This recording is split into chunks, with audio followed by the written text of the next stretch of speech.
everyone. Marc Jacobs and I had the opportunity to talk about labor and management, big synagogue and small synagogue, city life and suburban life. Here he is in this episode. Hey, Marc, how are you? I am having the time of my life. So the new phrase out there, is COVID fine. What does COVID fine mean to you? I'm not entirely sure. I mean, things are very, very different, but I'm in my office. I come to the Willis Tower most days. Work has now, in certain respects, returned to normal, except that it's so much more on Zoom, obviously, as opposed to going to clients. Yeah. Arbitration hearings and negotiations have all been on Zoom. So it's different in that sense, not going out nearly as much.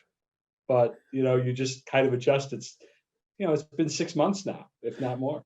Is Willis Tower crowded? And when you're there, if it is crowded, do you feel like when you're in the elevator, like you're in a petri dish? Willis Tower is empty.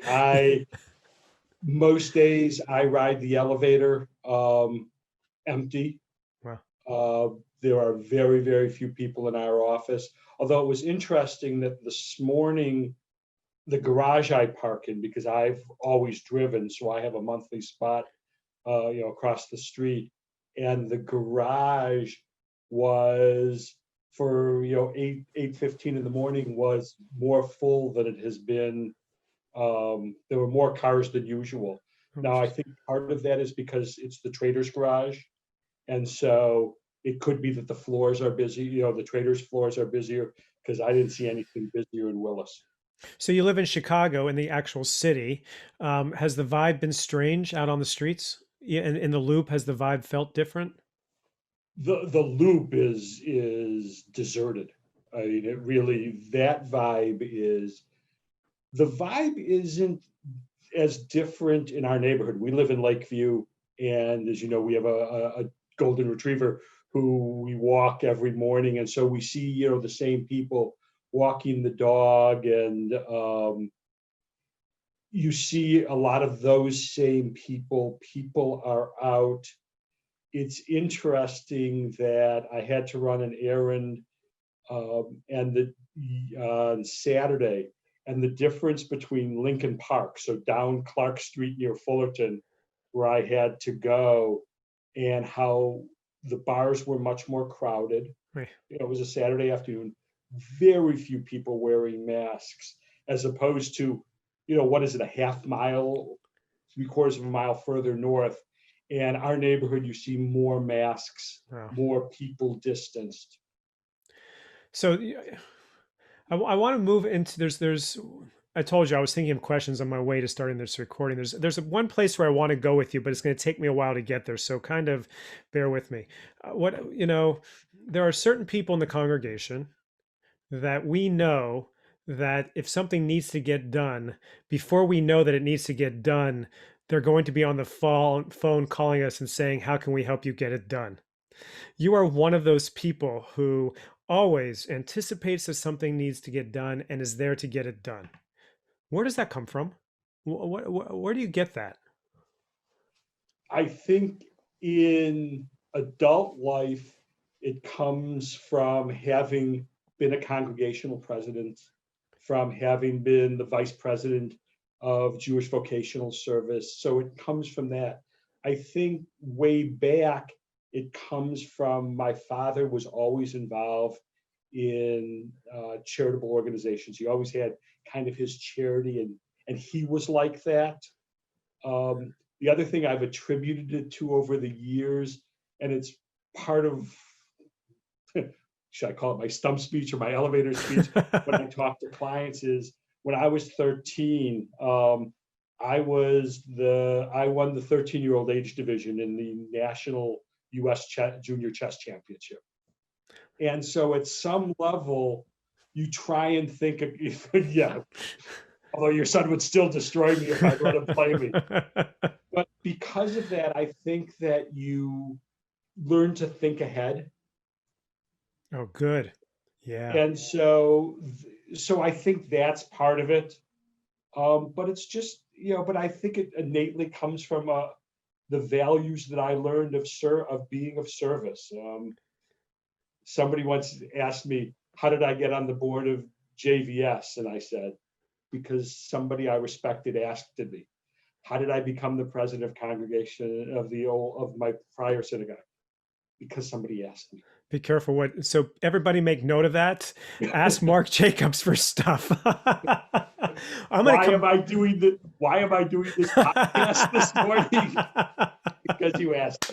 Oh, that's brilliant. I want to come back to the transformation from the place where you were to the place to us being here. I'm not going to get in the weeds of that, but that's an interesting going from a large congregation to a small one. But I want to stick on this other thing, which I knew you'd get me to quickly. And I want to talk about Jewish values for you. But to get there, I have to orate for a moment. And what I have to tell you is, my background in terms of how I became a rabbi through the justice world and that lens. And coming through the Jewish Council on Urban Affairs, I learned that Jewish values were X, Y, and Z. And those resonated with me, and that led me to the rabbinate. And so I get here to Hakafah that has so many fantastic people in it, and I come through Rabbi Marx, who took me through labor side of stuff, right? The relationship between labor and justice, and so I have this definite idea that to be a Jew and to have Jewish values is to support workers' rights and labor rights, and you know where I'm going with this, right? So and then I am confronted with people who are fantastic, who I love their values. And there are lawyers that are labor relations lawyers that tend to represent management, right? And so my view was, how could this be? And then I had this epiphany. This is my long oration, I apologize, because you're smiling because you get it, right? And then I have this epiphany that, oh my God, my Jewish values to me are whatever I think my values are. And is that fair? So you represent business side, management side in labor, correct? Yes, I do. And I consider you to be so incredibly Hamish, and trust me, I know management are good people. I'm not trying to disparage all of it. That was part of my bias when I was younger, right? But talk to me if you can about Jewish values for you and what they mean for you and how it plays out in the work that you do. End of oration. And a lot of it goes back to the person who asked me to be on the board of JVS. I was hired out of law school at a 35 person Jewish law firm. And at that time, that was a mid-sized law firm in Chicago. And there were two senior partners looking for their first labor and employment associate and they represented management. And one of those two attorneys was a woman by the name of Elaine Fox. Elaine she's now deceased, may she rest in peace, but she was my mentor. And she represented management. And next to my mother, she's probably the most liberal person I've ever had a long relationship with like that. She was, and so I think it came in large measure from that. I could see how she was. And I think part of it is that we litigate and I defend clients, but at the same time is that I'm trying to make sure the clients follow the law. My view has always been that good employee relations is good for a business.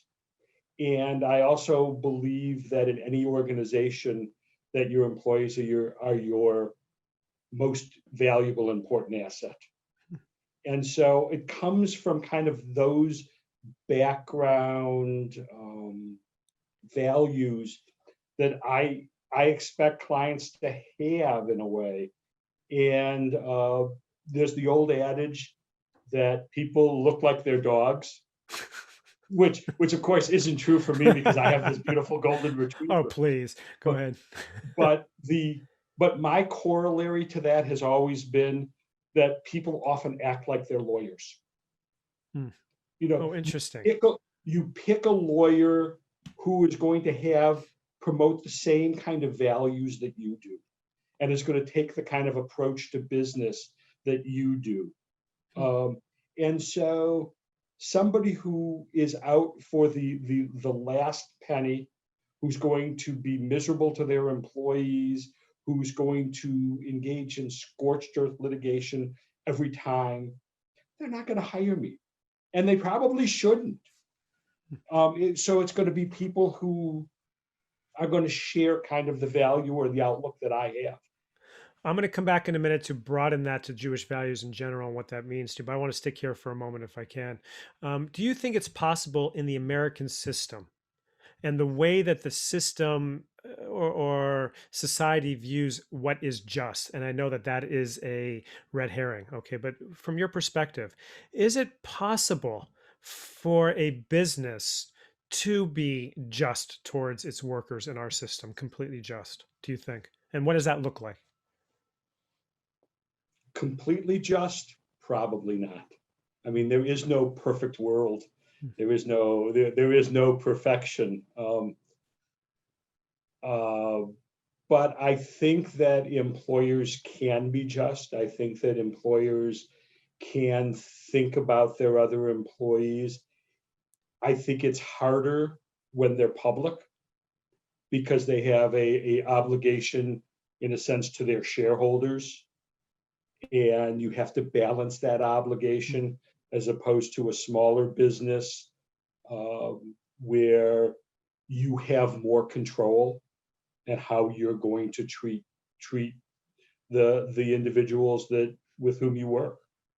So yeah, so when I was talking about a just business, I wasn't just talking about in terms of workers. What does overall, what does a just business look like to you or feel like to you?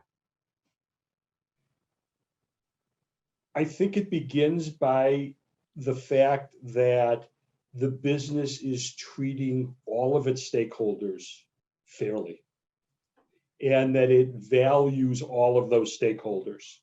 So they're valuing their customers or their clients, they're valuing their workers, they're valuing themselves. They're entitled to do that. The owner of a business has that right. But I think that, and I think that probably the larger or broader issue of that is if it's thinking about the long term. Because I tend to think that businesses that take a long-term view towards their success are thinking about all of those stakeholders, because all of those stakeholders you have to satisfy and please all of those stakeholders to be successful long-term. Whereas if you're only thinking short-term, you're only thinking about one segment of the stakeholders that you have. Hence the problems that we have in our politics because it's so short term that folks aren't thinking long term solutions. Well, So it's so short-term, number one, in thinking ahead, and the individuals who are making those decisions have the vested interest of the most important stakeholder right, to them. self-serving, right. So I don't want to put you on the spot, which means I'm about to put you on the spot. Taking your clients out of it, because I don't want you to have to make those kind of decisions. Is there a company that's out there that you look at that you say from your expertise is doing it right based on what you just said? I don't know. I mean, I never really think about that because I don't necessarily do as deep a dive. Um, I do know that, for example, I was always concerned because earlier in my career, before I came to Sci-Fi at Dan Kona, I was the chair of our associates and paralegals committee. We were essentially the evaluation and compensation committee for our more junior attorneys and paraprofessional staff. And so I thought about it more back then. Once again, it was kind of in the employment setting, of course, because of the role. And I always thought about kind of the old Jack Welch rule that there's always the bottom 10%, and you always wanted to churn that 10% and all that. And I always found that philosophy, or that approach offensive, Say more. because that bothered me, because just because they're quote unquote the bottom 10% on an evaluation doesn't mean they're not the people you want. And so it's more those kinds of philosophies. There's been a lot in the New York Times recently about Milton Friedman and his philosophies, and kind of a rejection of those. And I always found those views to be troubling. So I can't think of a company to name, either to put a client of mine on the spot, or anything like that. But it's more kind of those approaches and values that I don't believe are appropriate.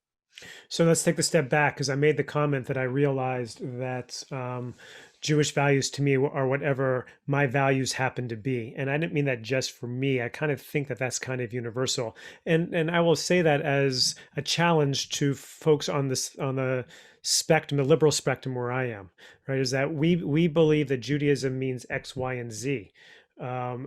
Speak to you about what you think. What are Jewish values to you, or react to my statement, either or both. I think that the biggest rejection for me for Jewish values is dogma. I remember back in the day, and I've actually, on a Friday night when you couldn't be there, I dusted it off because it was right around Passover. I delivered a sermon once, a drash, and it was called "Why I Will Eat Ribs on Passover, but would never think to eat a piece of bread." And the whole concept is that it's because eating bread, observing that holiday, is of importance to me as a Jew. I value that observance, but the concept of kashrut really has no interest in me. It has never motivated me. And I really believe, you're talking about being liberal, but similarly as a Reformed Jew, I think being a Reformed Jew, a practicing Reformed Jew, is really the hardest thing in the world to Define be. it. Define it.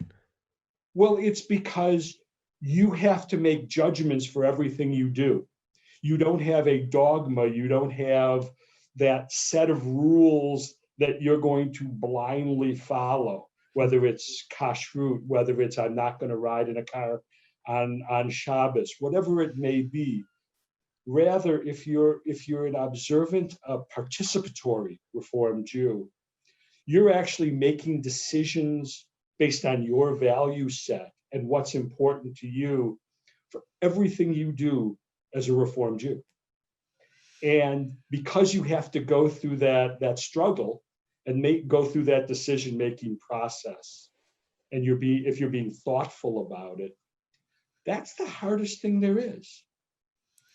So say more than about your general views around Jewish values. To you, it is non-dogmatic. What else?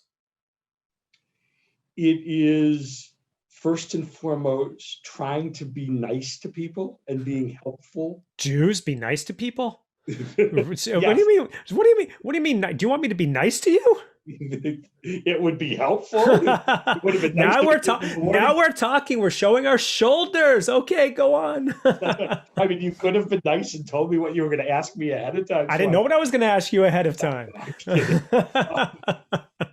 But I mean, I don't see my values as a Jew being all that different than my values as a person. And what I value as a person, of being helpful, of being nice, of being friendly, of trying to make this a better place. I'm not going to be able to do everything, nor am I ever going to come close. But I am going to try and do things to make it better, and to make, whether it's my neighborhood better, or the congregation better, or the people around me better.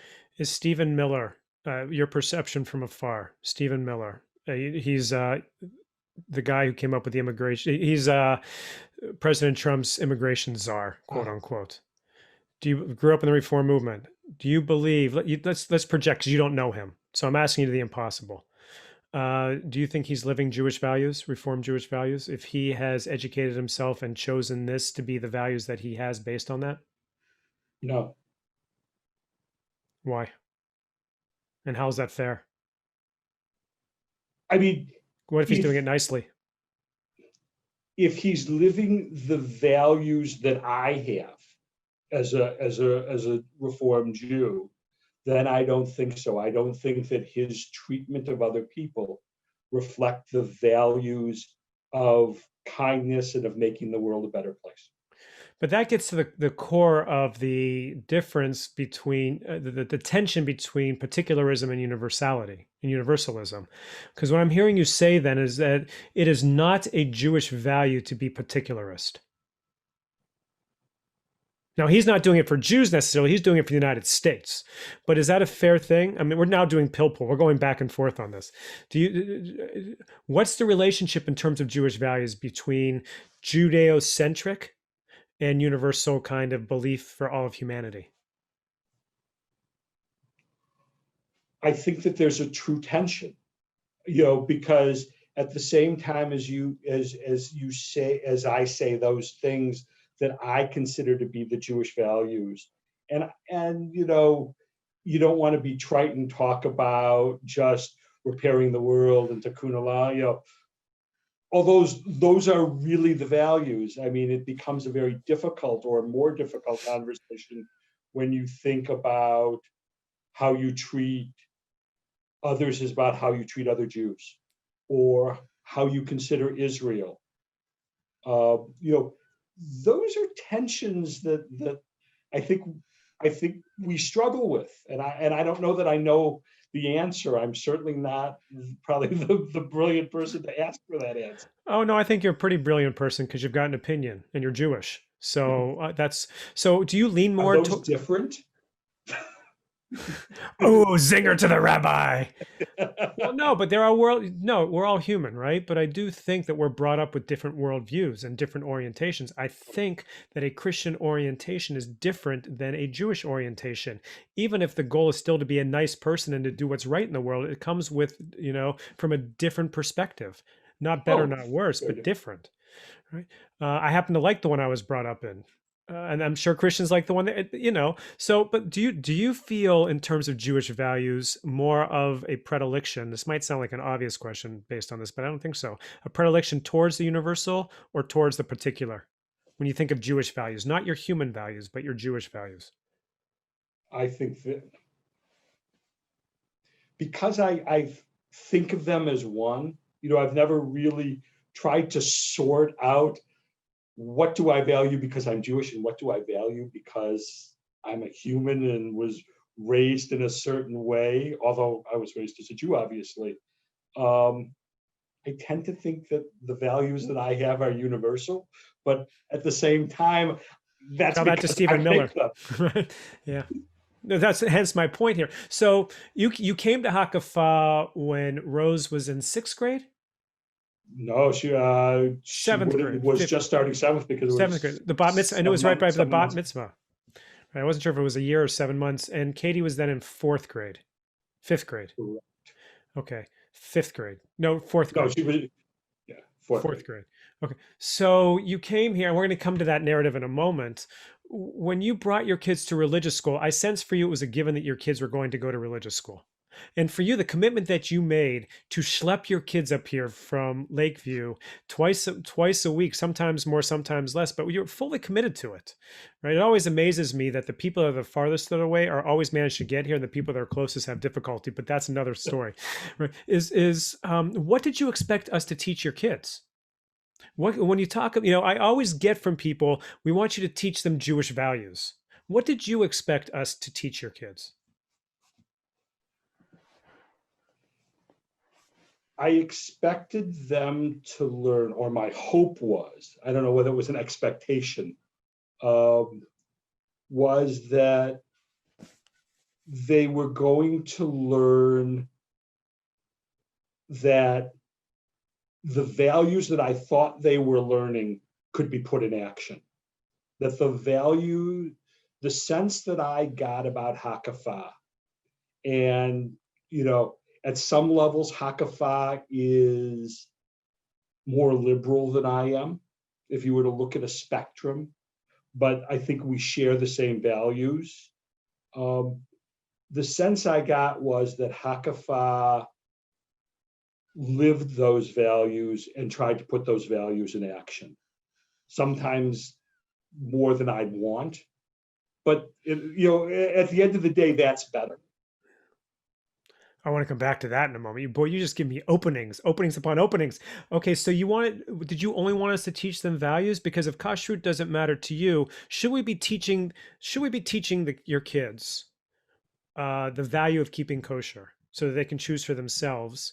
Or should we be teaching them the value of you said it, tikkun olam, whatever the heck that means? And you can say both, but I the was going to fact, say yeah, yes. yeah, of course you're going to say yes. But taking a step back, when you think about it, what did you really hope that they would get out of the end at the end? Because I that's putting their remember, ideas into action, right? Kashrut's is an ideal, is a value. Go ahead. I remember my dad had, and I think it was a Father's Day card I got him.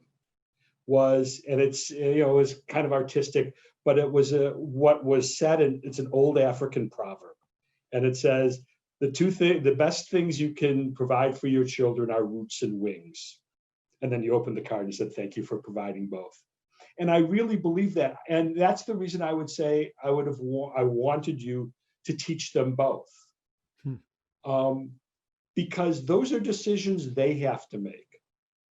I really do eat ribs. One and I had ribs for dinner on Saturday night. The flip side of it is Katie has become a pescatarian. Has nothing to do with kashrut, because she eats shellfish, but it's high trait. That took me a second. That's fantastic. That's fantastic. Okay, keep going. But because of whatever things she learned about, and I don't think it was an issue of health. She said, this is a healthier way. I think she thought about it as being a healthier way for the world, maybe. But by learning those values, I think that allowed her to make that decision.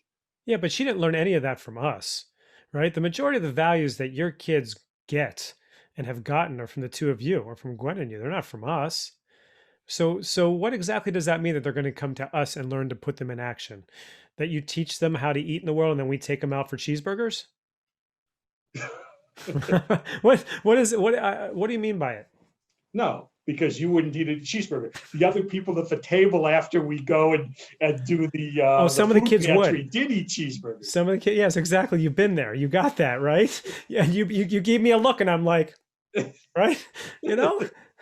So go on. I mean, a funny story was when I became president of the other place, which we're just not mentioning, I went to lunch one day with the cantor because I didn't really know her at the time very well. And so we went to lunch, and she was visiting a couple of members at Northwestern Memorial Hospital back in the days when Yeah. rabbis couldn't go into hospitals and clergy could. And I met her at an Italian restaurant, and the special of the day was squid pasta with seafood. It sounds like an incredible meal to me. And I thought, here I am, the new president of a congregation, having lunch with the cantor, and I decided not to order it. And afterward, and after we had ordered and we're sitting and talking, and I then come clean and I tell her, I really was going to order this. And she looks at me and says, so was I knew except that. I'm wearing a white blouse and I didn't want to get tomato sauce on Yeah. it. I never ordered tomato sauce in a white blouse. Yeah, that's very funny. That's very funny. So, I mean, we struggle all the time with what we should be teaching our kids and what are we really teaching? What I would say, the things that with your kids in particular, especially since Rose came in when she did, was just trying to embrace her as part of this community, both of them, right? And show them that there's a place that cares about them and loves them and adores them. And we do, you know. We absolutely so glad that you all that they're part that they grew up here and that you're part of it. Well, and it was so different for them, and Rose especially. I think I mean I vividly recall the first week of religious school and that Sunday and afterwards and at bagels, and you said, "So Rose, how was it?" And she looks at you and she said in that look that yeah, you know exactly what I'm going to say. And she said, the kids up here are so Oh, different. different. That stayed with her. I mean, that was a constant theme with her for sure. Definitely a constant theme. So let's talk about. I love how you got to Hakafa. I mean, not the reason why you left your other place. I'm not going to focus on that at all. I don't want to go there, right? But your story, I'll let you tell it. But I just want to affirm is that when you decided that you wanted to go elsewhere, you just started heading north to synagogues until you found one you liked. In a way, that's true. I mean, so we made the decision to leave, and Gwen and I talked to Rose because she was now less than a year from her bat mitzvah, and we really talked to her about going to Israel for her bat mitzvah.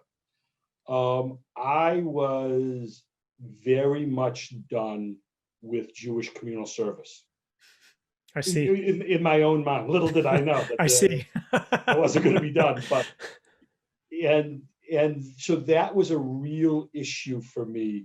Um, I'd always, I just was tired of it, and so I knew most of the Reform synagogues in Chicago. I knew them all. I knew some of them in the suburbs. There wasn't really a Havurah, small, unaffiliated group at that time that I could find. And that was really kind of my search when Rose said, I am being bat mitzvahed in Chicago. I want my friends there. I want my family there. I want to lead the service. I'm not going to Israel. And so that began a search, and I started looking, and I found Hakafa on the URJ website. And I said, I've never heard of them. I've never seen them. And so I just showed up on a Friday night, and I talked to, and everybody could not have been nicer or more welcoming. I kept remembering people kept trying to give me a prayer book. And back at the time, you had those kind of seat backs, those blue kind We of still cloth have seat them. We still have them. backs. And I kept putting it back, and they keep giving me, and I keep putting it back. Yeah, that's really funny. So you've been here now 9 years, 8, 9 years. Yep. You were at a large congregation, a large urban versus a small suburban. Talk about that dynamic, the difference in that dynamic. I think the biggest part of the dynamic, number one, is size, although it's interesting. And, I think about the number of participants we have on Zoom now, and the services, the attendees, it's Yeah. roughly the same number. That's actually a lot more now. Well, no, I'm saying the number of attendees at a Friday night service at the large urban congregation Oh, got it. as Got it. opposed to Yeah. Hakafa. Yeah. We had a big board of directors at the time. The size of the board of directors and the number of people that show up at a Hakafa congregational meeting, roughly the same. Yeah. So I think that for the people who are active, it's probably in a sense it's similar because they're active. It's number one, it's that a large urban congregation has so many more people who are just not active or involved. Whereas I think I know more of, certainly a larger percentage, but in a way I may even know more Hakafa people because I think more people participate in whatever it is they participate in. Is the energy really that different between an urban synagogue and a suburban one in terms of the people and the feel of the space? Not on Friday night. Hmm. I mean, the people who come on Friday night are there to participate, are there, they know each other, just like the core group of people who come on Friday night know each other. I have not seen another what I'll call remote service since coronavirus, Mhm.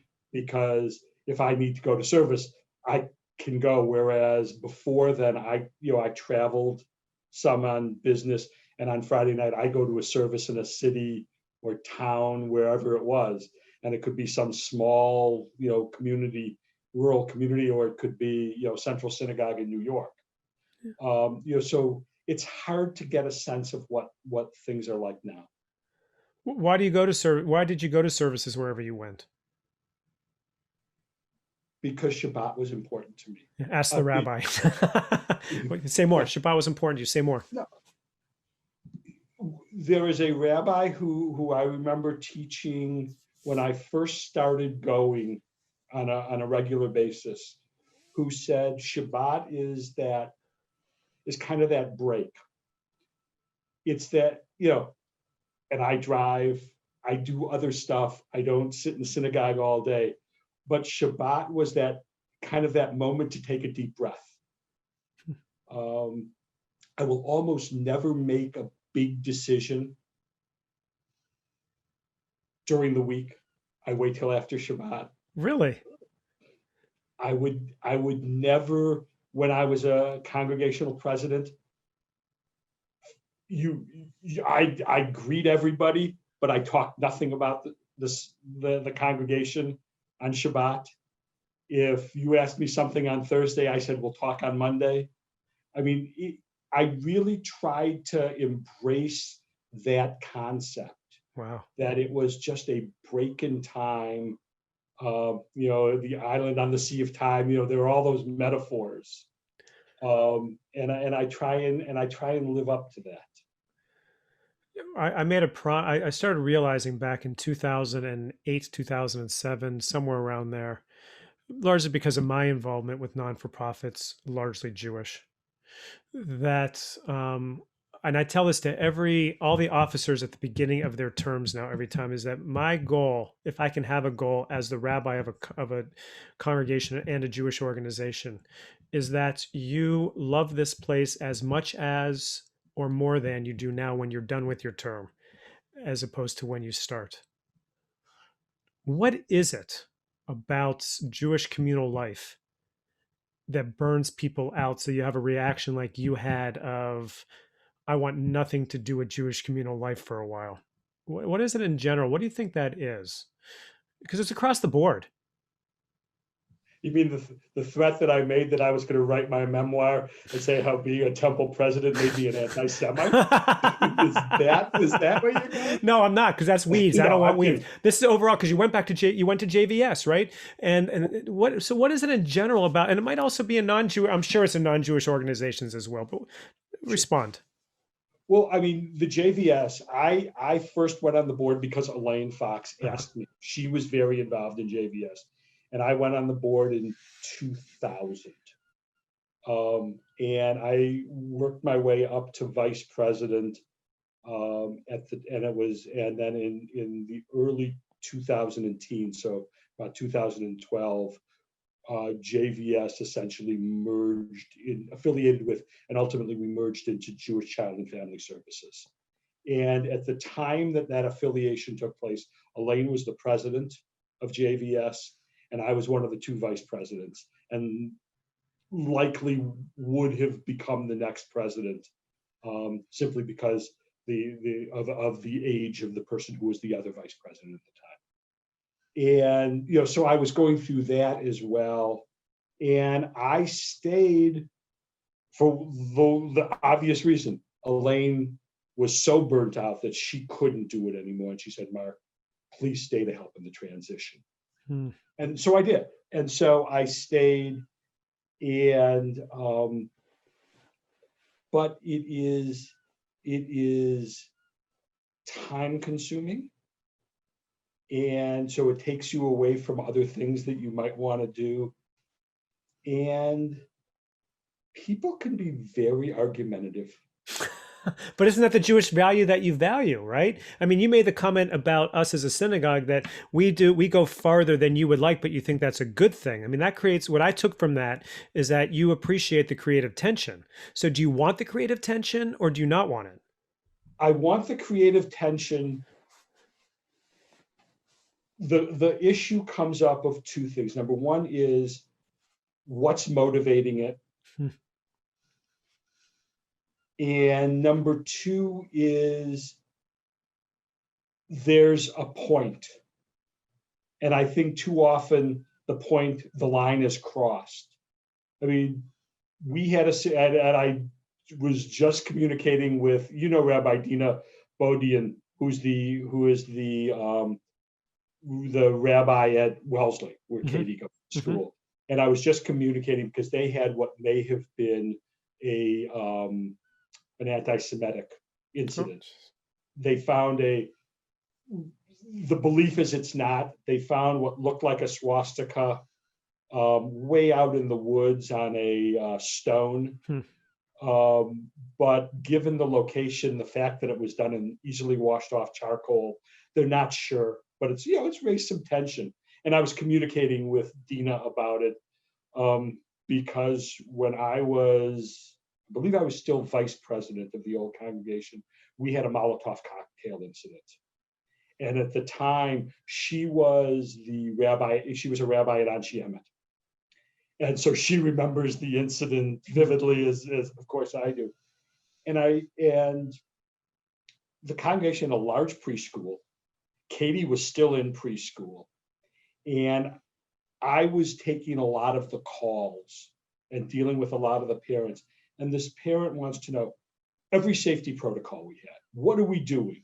And I said, I'm not going to tell you because for security reasons, I can't, and security reasons, I don't know them all. I said, and they said, well, I want you to guarantee that it's going to be safe on Monday. And I said, I can't do that either any more than I can guarantee that when you walk your kid Across the across street, you're the not going to street, get hit by a car. across, the main Broadway, you're not going to get run over by a bus. And I said, all I can tell you is that I have faith and confidence in the people who are in charge of security and are making those decisions. And my daughter will be there bright and early at 7:40, and I'm happy to walk in with you. Hmm. That's the best I can do. And so, but it just went on and on. And the person said, well, I don't think I'm bringing my child on Monday. I said, that's your choice. There's nothing I'm going to be able to tell you to convince you, because if, I'm not going to say I love my child more than you, but I'm pretty sure I love my child just as much as you love yours. And So, I'm walking my child. so therefore, what you're saying to me is that the creative tension is great as long as it's comfortable. But when it gets to not, you're not quite saying that, right? Is that when it pushes over into personal, the problem is not the tension. The problem is that there's other people you're having tension with, right? And it's not a with. There's two types of with, right? There's with you're working together, and there's tension with, which is actually means against, right? So the problem isn't in Jewish communal life isn't the Jewish part; it's the Jews part. Is that what you're saying to me?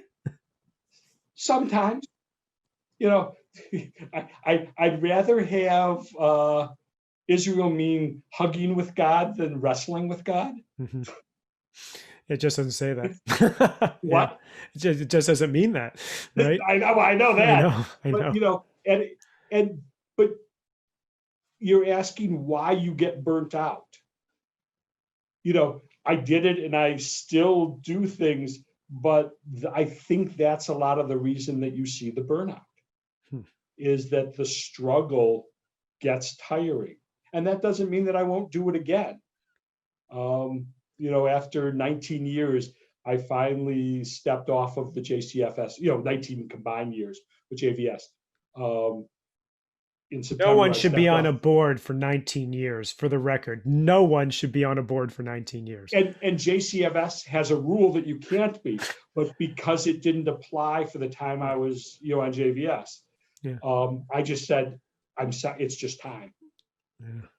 Yeah. Even though I still had quote unquote time allowed to me on the JCFS board. So you're an empty nester now. Yes. How does that feel? except we have the dog still. Yeah, that's true. So you have a full-time parenting job. How does it feel to be an empty nester? It actually doesn't feel as different. I don't drive around as much. And I don't know if it doesn't feel different because it doesn't feel different because of coronavirus. The other thing is that both our daughters went away to overnight camp all summer. Yeah. They went to a camp for 8 weeks in Canada. And so, both for us, we'd been through it in a way before. And for them, because they'd lived away from home, that it wasn't and hasn't been as much of a shock for us. Good, good. I got one more question for you. It was your 25th anniversary or 30th? 25th. How was it?